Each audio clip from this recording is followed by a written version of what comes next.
Ngayon, ituturo ko nga pala kayo dito sa Lihim na Batis. Napakaganda dito, napakalamig, napakalinis, napaka-solid. Ito nga pala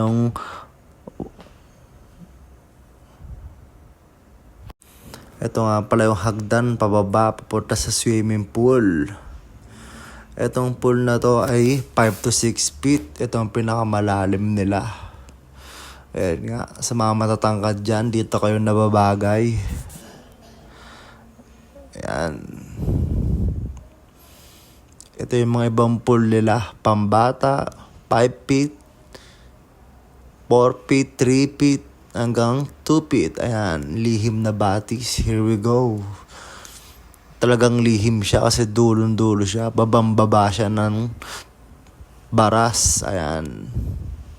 Ito yung pinakadulong swimming pool nila. Pangkalmado lang. Katabi na ito, nature. Kung mahilig kayo sa nature trip, ayan. Pagtripan nyo yan. Lihim na Batis.